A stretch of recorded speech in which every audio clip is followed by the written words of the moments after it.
Amados, eu vos saúdo com a gloriosa paz de nosso meigo e bondoso Salvador Jesus Cristo. Em 2 de Timóteo, capítulo 2, versículo 19, está escrito: "E o fundamento de Deus fica firme, tendo este selo: o Senhor conhece os que são seus, e qualquer que profere o nome de Cristo, aparte-se da iniquidade." Iniquidade simboliza qualquer tipo de pecado. O que pode levar um homem, uma jovem, uma pessoa de um modo geral, a cometer um ou mais pecados. Primeiro, tudo começa no coração. Há uma espécie de identificação com algum tipo de referencial pecaminoso. Esse referencial pecaminoso pode ser um elemento, uma pessoa, um filme, um quadro, um retrato, qualquer coisa, qualquer pessoa, qualquer acontecimento. Muitas coisas se tornam referenciais para pecar. E esses referenciais, eles devem ser elementos de constante vigilância por parte do crente, porque o crente está vivendo em um mundo totalmente contaminado. Certa ocasião, o profeta Isaías disse no seu livro, no capítulo 24, versículo 5, que a terra está contaminada por causa dos seus moradores, porquanto transgridem as leis, mudam os estatutos e quebram a aliança eterna. Ora, se a terra está contaminada, é sinal que qualquer um de nós poderá, em caso de não vigilância, também se contaminar nesta terra. Nós estamos vivendo em um lugar cujo contexto está contaminado. Contaminado ideologicamente, contaminado espiritualmente, contaminado biologicamente, contaminado politicamente, contaminado em vários aspectos. E nós, como servos de Deus, precisamos ficar em alerta. Quando nós andamos pelas ruas, nós normalmente vemos o semáforo. Há um sinal verde para que os carros prossigam viagem. Há um sinal vermelho para que os carros parem no semáforo. E há o sinal amarelo para que os carros prestem atenção. Os motoristas devem prestar atenção no sinal amarelo. Sempre que o sinal amarelo acende, em seguida acenderá o vermelho. Então, todos devem ficar em alerta. A nossa vida aqui nessa terra é uma vida também que nós temos o nosso semáforo. O nosso semáforo é exatamente a palavra de Deus. Por esse motivo, o Senhor Jesus nos alertou, dizendo em João capítulo 5, versículo 39, "Examinais as Escrituras, porque vós cuidais ter nelas a vida eterna, e são elas que de mim testificam." O que eu ganho quando examino as Escrituras? Eu ganho conhecimento. Se o Senhor Jesus nos manda examinar as Escrituras, é porque Ele quer que nós conheçamos suas verdades absolutas, pois a palavra de Deus nunca deixará de ser lâmpada para os pés e luz para o caminho. E ainda, no Salmo 119, versículo 11, "Escondi a tua palavra no meu coração para eu não pecar contra ti." A palavra de Deus, quando aplicada ao nosso coração, ela nos ajuda a que nós saibamos perceber quando o sinal de alerta, o sinal amarelo, está aceso na nossa consciência em relação a algo que pretendemos falar, fazer ou mesmo pensar. Muitas atitudes são tomadas por muitos crentes não levando em consideração o Senhor, a sua palavra e a sua presença. Por esse motivo, tem mais um alerta que eu chamaria de sinal amarelo. E esse alerta que eu chamo de sinal amarelo está em Provérbios capítulo 3, versículo 6, quando diz: "Reconhece-o em todos os teus caminhos, e ele endireitará as tuas veredas." Nossas veredas devem ser veredas de justiça. A Bíblia fala em Provérbios 4, versículo 18: mas a vereda do justo é como a luz da aurora, que vai brilhando mais e mais até ser dia perfeito. Portanto, a palavra do Senhor, ela deve ser vista como um elemento maravilhoso e como uma espécie de bússola que vai nortear as nossas vidas, porque a palavra de Deus, conforme o escritor aos Hebreus deixou-nos em capítulo 4, versículo 12, a palavra de Deus ela é viva e eficaz e mais penetrante do que espada alguma de dois gumes, e penetra até a divisão da alma e do espírito e das juntas e medulas, e é apta para discernir pensamentos e intenções do coração.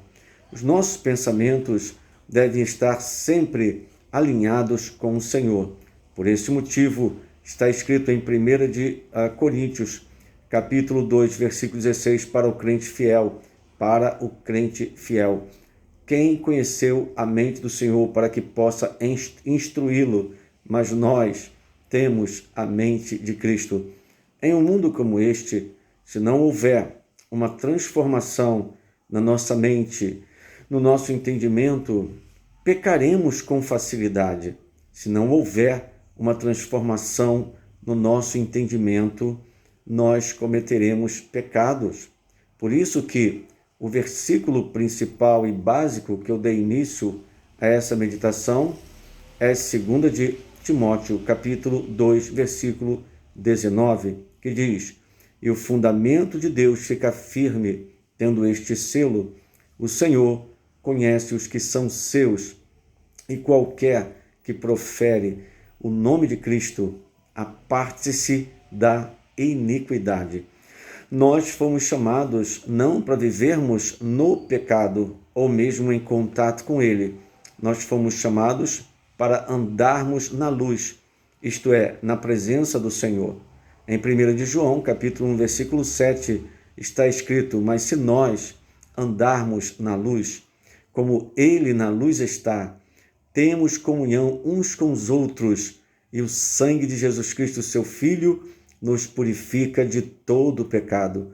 Mas se alguém, de alguma forma, não vigiar e pecar, lembre-se, 1 de João, capítulo 1, versículo 9, se confessarmos os nossos pecados, ele é fiel e justo para nos perdoar os pecados e nos purificar de toda a injustiça." A palavra do Senhor deixa bem claro que nós fomos chamados para vivermos uma vida na presença do Senhor, porque o pecado ou a iniquidade é algo muito terrível, é o único elemento que leva o homem para o inferno. Por esse motivo, está escrito em 1 de João, capítulo 3, versículo 8, "Quem comete pecado é do diabo, porque o diabo peca desde o princípio. Para isto, o Filho de Deus se manifestou, para desfazer as obras do diabo."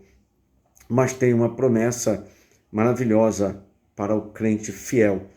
Em Romanos 6, versículo 14, que está escrito: "Porque o pecado não terá domínio sobre vós, pois não estáis debaixo da lei, mas debaixo da graça. Por isso nós temos que viver no Espírito e não na carne. Se semearmos na carne, pecaremos contra Deus. Se semearmos no Espírito, certamente vamos colher a vida eterna." Em João capítulo 6, versículo 63, está escrito: "O Espírito é o que vivifica, a carne para nada aproveita. As palavras que eu vos digo são Espírito e vida." Sim, por que Espírito e vida? Porque as palavras que o Senhor diz, que o Senhor disse, que estão registradas nas Sagradas Escrituras, são palavras que produzem vida, são palavras que vivificam. Por isso o Senhor Jesus, com suas palavras, ele vivifica o homem que se quebranta diante do Senhor. Aqueles que têm o coração quebrantado e contrito, o Senhor não vai desprezar. No Salmo 101, versículo 6, está escrito: "Os meus olhos procurarão os fiéis da terra, para que estejam comigo. O que anda no caminho reto, esse me servirá." Não adianta, eu não vou poder servir a Deus ser servo de Deus se eu não andar no caminho reto? O caminho da retidão é o caminho da obediência. Quando nós estamos no caminho da retidão, nós estamos debaixo do que está registrado em Romanos capítulo 8, versículo 1. Portanto, agora, nenhuma condenação há para os que estão em Cristo Jesus, que não andam segundo a carne, mas segundo o Espírito. E ainda podemos entender que a nossa mente, alinhada com Cristo, ela nos dá paz. Por isso, em Isaías 26, versículo 7, está escrito assim: tu conservarás em paz aquele cuja mente está firme em ti, porque ele confia em ti. Então, nós temos que viver uma vida completamente em comunhão com o Senhor. Sejam agradáveis as palavras da minha boca e a meditação do meu coração perante a tua face, Senhor, rocha minha e libertador meu. Isso está escrito no Salmo 19, versículo 14. Mas também não se esqueça que as aflições virão de um modo ou de outro, mas o Senhor estará conosco nesses momentos. Salmo 34, versículo 19 nos diz: muitas são as aflições do justo, mas o Senhor o livra de todas. O Senhor, Ele é aquele que nos fortalece. Por isso, em Efésios 4:13 está escrito: posso todas as coisas naquele que me fortalece. Ore, jejue, vigie e adore a Deus com seu testemunho, com a sua vida, a sua tricotomia. O seu espírito, a sua alma e o seu corpo devem estar submissos ao Senhor 24 horas por dia. Por isso está escrito em Romanos capítulo 12, versículo 1: rogo-vos, pois, irmãos, pela compaixão de Deus, que apresenteis os vossos corpos em sacrifício vivo, santo e agradável a Deus, que é o vosso culto racional. E ainda versículo 2: e não vos conformeis com este mundo, mas transformai-vos pela renovação do vosso entendimento, para que experimenteis qual seja a boa, agradável e perfeita vontade de Deus. A vontade de Deus é boa, ela é agradável e ela é perfeita. Então, que nesta breve meditação, você, meu amado, minha amada, possa pensar a respeito das palavras vivas, das palavras bíblicas, das palavras inspiradas pelo Senhor, que saíram da minha boca para a tua vida. O meu desejo é que você seja abençoado. É impossível um crente ser abençoado vivendo em pecado. É impossível um crente também ficar crendo em autoajuda, como do tipo positivismo, pensando positivo. Ninguém que vive pensando positivo consegue bons resultados. Os bons resultados é pela fé em Jesus. É o Senhor Jesus que submete a si todas as coisas. O inferno é submisso a Jesus. Os demônios são submissos a Jesus. As enfermidades são submissas a Jesus. Ele, o Senhor Jesus, faz o que quer, com quem Ele quer, a hora que Ele quiser, do modo que Ele quiser, porque Ele é o Todo-Poderoso.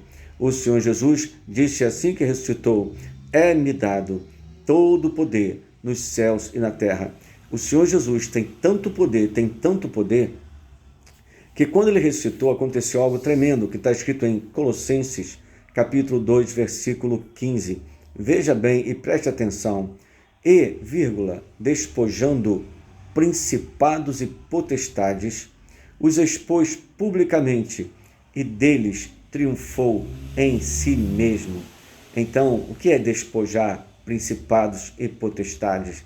Significa que ele tirou a autoridade espiritual, primeiro de Satanás, pois Satanás foi ferido na cabeça, e depois ele tirou de todos os principados e potestades, todos os demônios do mundo invisível, todos os anjos caídos, tanto faz, demônio e anjo caído é uma coisa só, todos os principados e potestades de Satanás. O próprio Satanás não tem autoridade, nem tem autoridade para enfrentar a igreja do Senhor, que é o corpo de Cristo. Por quê?